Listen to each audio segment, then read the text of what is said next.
오늘 우리에게 주신 하나님의 말씀은 열왕기하 12장 9절부터 21절 말씀입니다. 제가 가지고 있는 구약성경 페이지 583페이지에 있습니다. 열왕기하 12장 9절부터 같이 찾으신 줄로 알고 함께 읽겠습니다. 제사장 여호야다가 한 궤를 가져다가 그것의 뚜껑에 구멍을 뚫어 여호와의 전문 어기 오른쪽 곧 제단 옆에 두매 여호와의 성전에 가져오는 모든 은을 다 문을 지키는 제사장들이 그 궤에 넣더라.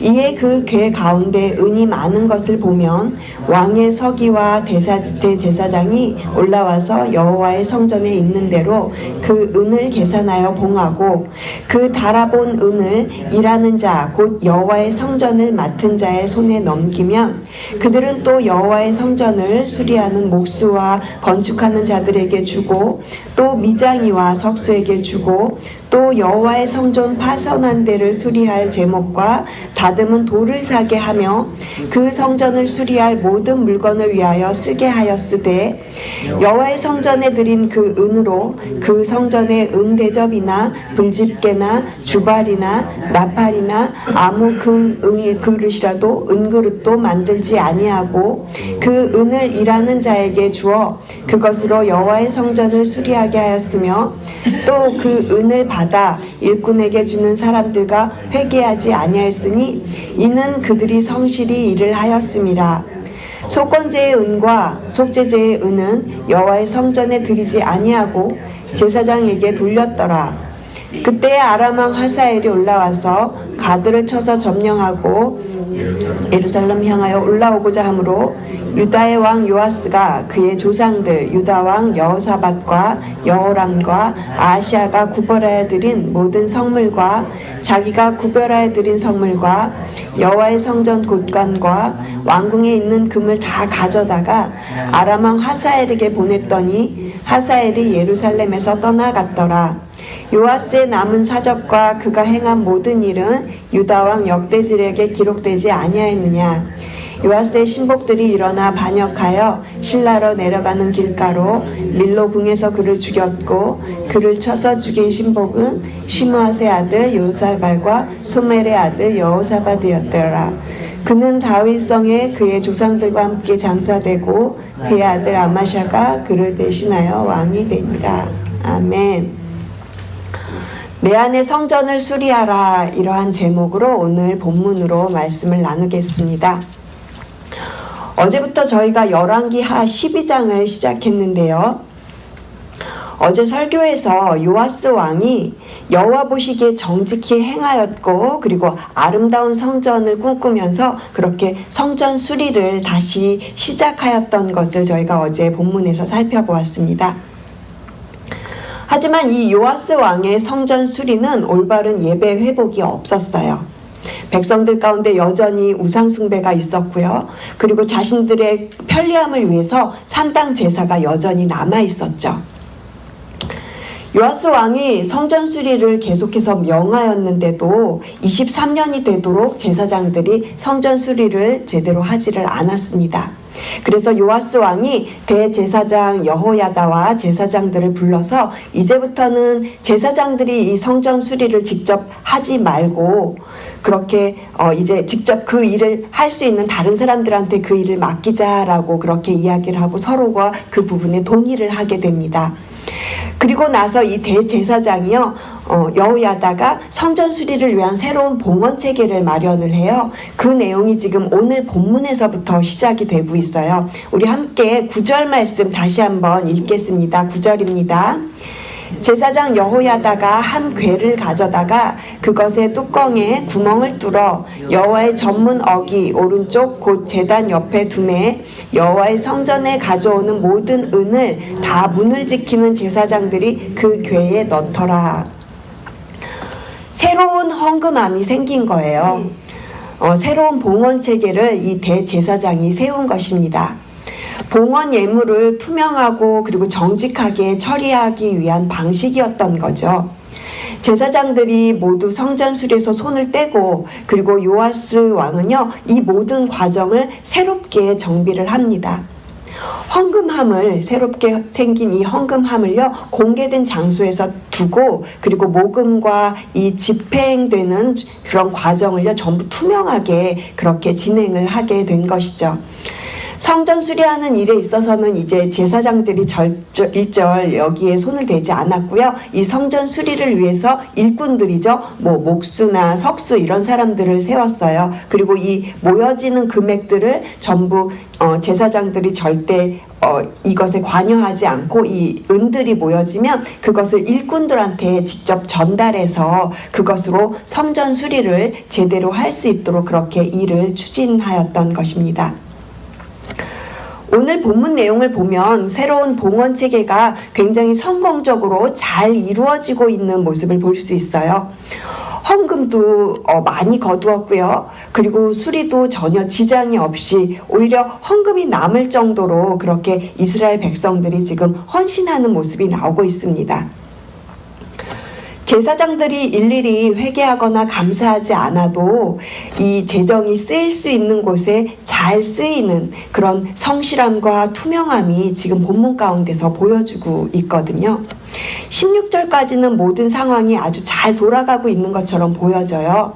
16절 말씀 한번 보시면요. 속건제의 은과 속죄제의 은은 여호와의 성전에 드리지 아니하고 제사장에게 돌렸더라 그랬어요. 모이는 은과 돈들이 많았던 겁니다. 이 요아스 시대 때는요, 이 속죄 제물로 은을 드리는 관습이 있었다고 하거든요. 그래서 이스라엘 백성들이 이 남은 은들과 돈들 같은 것을 제사장들이 어려운 생활로 힘들어하지 않도록 이렇게 제사장들을 돌봐주고 있는 그런 모습인 거죠. 그렇게 이 성전 회복은요, 서로를 돌아보면서 이 성전은 수리가 잘 되고 있고요. 그리고 관계도 회복되어져 가는 모습을 지금 본문 가운데 우리가 볼 수 있습니다. 그렇지만 모든 것이 원활하게 잘 이루어지는 것처럼 보이는 이 성전 수리 현장에 한 가지 빠진 것이 있어요. 성전 수리는 단순히 건물 공사의 문제가 아닙니다.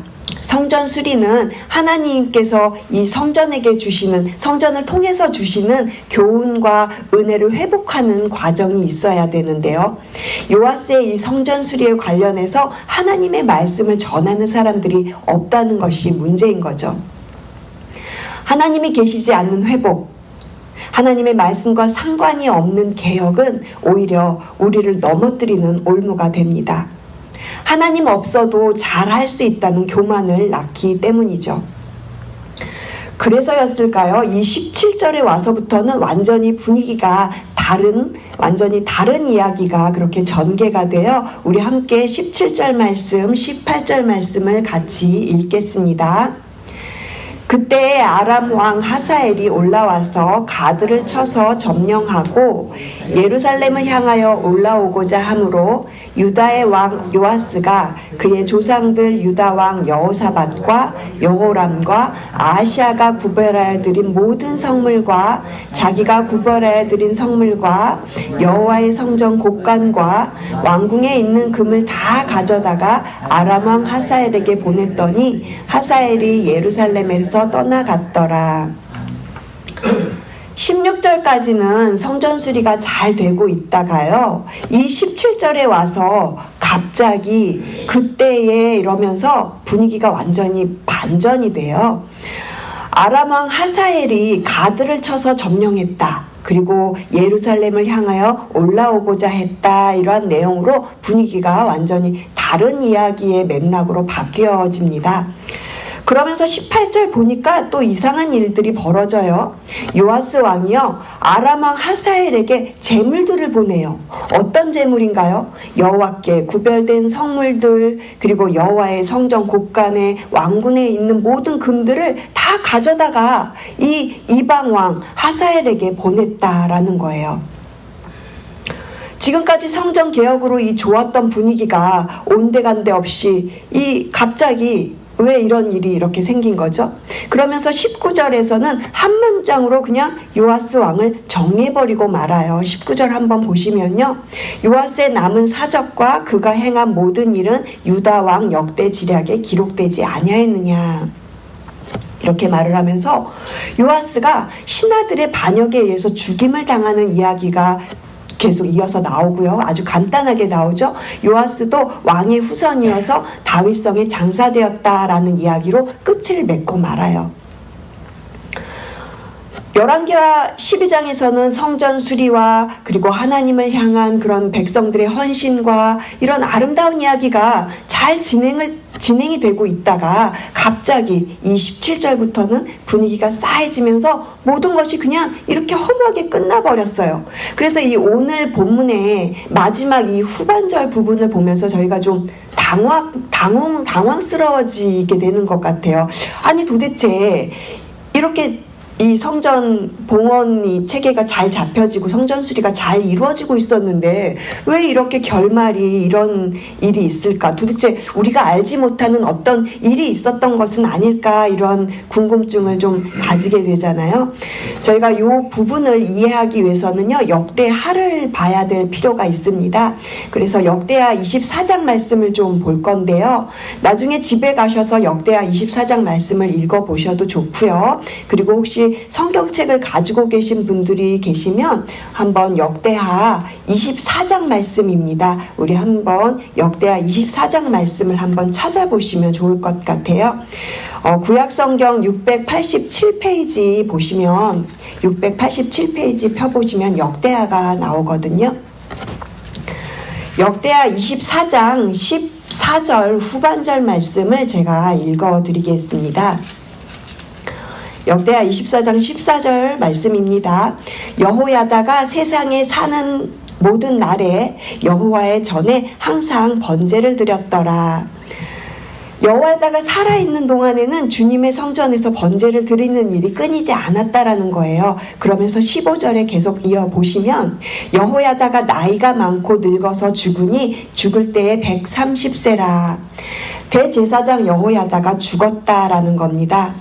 요아스의 영적 리더였고 멘토였던 아버지와도 같았던 사람이 죽은 거죠. 그리고 이어서 17절 말씀 계속 보시면 여호야다가 죽은 후에 유다 방백들이 와서 왕에게 절을 하면서 왕이 그들의 말을 들어요. 18절 말씀 보시면 그의 조상들의 하나님 여호와의 전을 버리고 아세라 목상과 우상을 섬겼으므로 그 죄로 말미암아 진노가 유다와 예루살렘에 임하니라. 계속해서 20절 말씀과 21절 말씀도 보시겠습니다.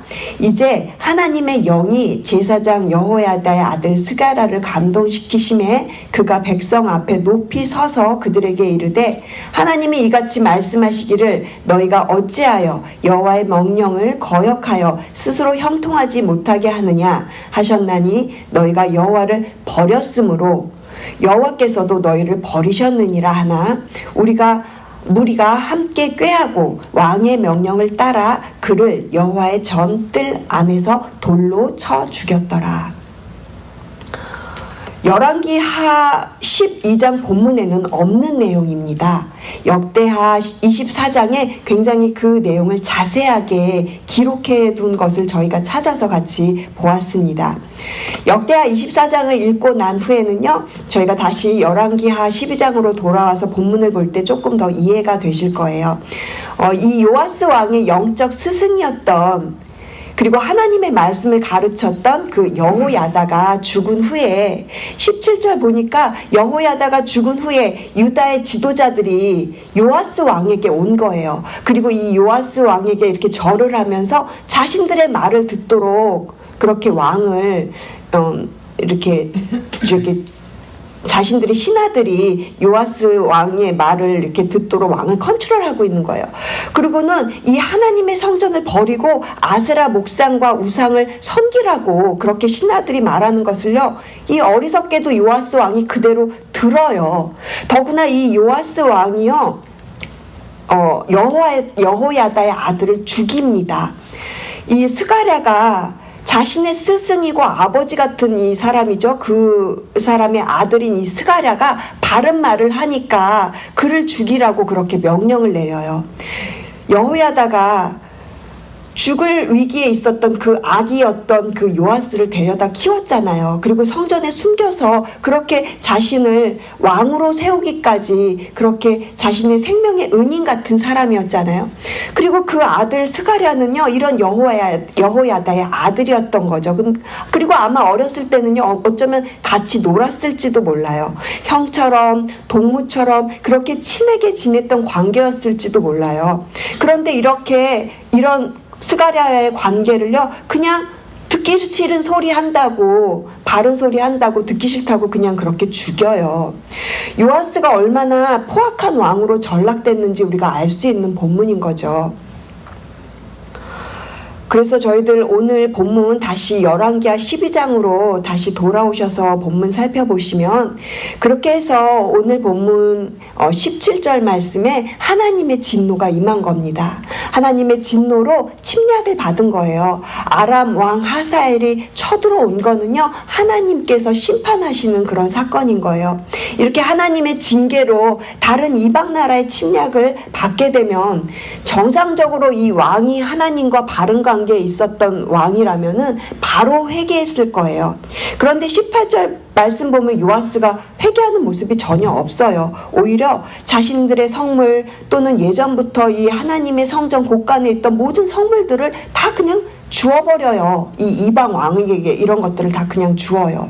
그러면서 이 아람 왕 하사엘이 뇌물처럼 받아들은 그 재물 가지고 더 이상 공격하지 않고 그냥 떠나거든요. 요아스의 모습에는 전혀 회개하거나 그리고 조금도 하나님을 생각하고 하나님께 나아가는 모습이 전혀 보이지 않고 있는 모습이죠. 요아스의 개혁이 정직하게 행하였던 성전 수리의 개혁이기는 해요. 하지만 진정으로 수리되어야 하는 것은 이 요아스 안에 하나님의 향한 그 메시지, 하나님을 향한 예배 회복이 먼저 수리돼야 했었을 겁니다. 요아스는 겉으로 드러나는 것은 고쳤어요. 하지만 자신의 마음은 제대로 수리하지 못했습니다. 우리에게 정말로 중요한 것은 우리의 마음을 재건하는 일인 것입니다. 눈에 보이는 건물이나 형식이 중요한 게 아니고요. 우리의 마음을 다해 그리고 하나님을 섬기며 그렇게 믿음으로 새롭게 나아가시는 저와 여러분 되시기를 주님의 이름으로 축복합니다. 설교를 정리하겠습니다. 오늘 제목은 내 안에 성전을 수리하라. 예수 그리스도로 말미암아 내 안에 하나님의 성전을 이루어 주신 그 하나님의 놀라운 은혜를 기억하시면서 오늘 본문 붙잡고 기도로 나아가실 때 내 안에 하나님의 성전이 방치되었던 것 혹시 있다면 성령님 깨닫게 해주시옵소서. 그렇게 회개하시면서 내 안에 성전을 새롭게 수리하시는 그런 은혜의 시간으로 나아가시기를 기도하시면 좋겠습니다. 요아스 왕을 숨겨서 은혜로 지켜주셨고요. 그리고 40년 동안 이 오랜 시간 통치할 수 있도록 그렇게 하나님께서 요아스에게 은혜를 주셨습니다. 그런데도요, 요아스는 전혀 회개하지 않았고 말년에 하나님의 은혜를 저버리는 이런 모습을 보게 됩니다. 그런데 우리 안에도 이런 요아스와 같은 모습이 있습니다. 요아스가 영적인 아버지와 같은 존재였던 이 여호야다가 죽은 이후에 영적인 타락의 길을 갔던 것처럼 우리도요, 그럴 수 있습니다. 그래서 스스로가 하나님과 관계 맺고 그리고 직접 하나님과 독대하면서 그렇게 하나님과 만나는 시간이 누구에게나 꼭 필요합니다. 저는 이번 설교를 준비하면서 우리가 요아스처럼 되지 않으려면 나 스스로 하나님의 말씀을 듣는 훈련을 해야 되겠구나라는 생각을 하게 되었습니다. 나의 삶의 자리 안에서 하나님의 말씀을 듣는, 그리고 하나님의 그 말씀을 듣고자 하는 시간과 공간이 내 안에 자리 잡혀야 되겠구나 하는 생각을 하게 되었습니다. 어떤 성도님들은 새벽 예배를 통하여서 어려운 일을 극복할 수 있었다고 고백하는 것을 들었습니다. 그리고 어떤 분들에게는 골방 기도가 그런 자리가 될 수 있고요. 그리고 저희 가정은 오랫동안 가정 예배를 드리는 습관이 있었는데요. 가정 예배를 계속해서 드렸을 때 저희가 가정적으로 굉장히 어려운 일을 당했을 때 그 예배를 통하여서 어려운 일을 극복할 수 있었습니다. 요한 웨슬레의 어머니가 아이들을 키울 때 애들이 굉장히 많았다고 그래요. 그래서 애들이 많으니까 서로 막 복닥복닥거리고 힘들고 지쳤을 때에 이 요한 웨슬레의 어머니가 이렇게 치마를 뒤집어 쓰고 그러면 이 아이들이 어떻게 생각을 했냐면 아, 우리 엄마 지금 기도하고 있어, 이렇게 생각하는 습관이 있었다고 그래요. 그리고 링컨 대통령은 깃발을 올리는 습관이 있었다고 하는데요. 그러면 참모들이 아, 지금 대통령이 기도하고 계시는구나, 이렇게 생각했던 삶의 루틴이 있었다고 합니다. 예수님도 새벽 미명에 습관대로 기도하셨다고 그렇게 말씀하지 않습니까? 사랑하는 성도 여러분은 어떠한 신앙의 습관이 있으십니까? 하나님의 말씀을 들으셔야 합니다. 혼자서 하나님의 말씀을 듣기 위한 정해진 장소와 시간을 꼭 가지시기를 바랍니다. 자신만의 방법으로 하나님 앞에서 멈추고 그리고 하나님의 말씀을 듣는 시간이 필요합니다.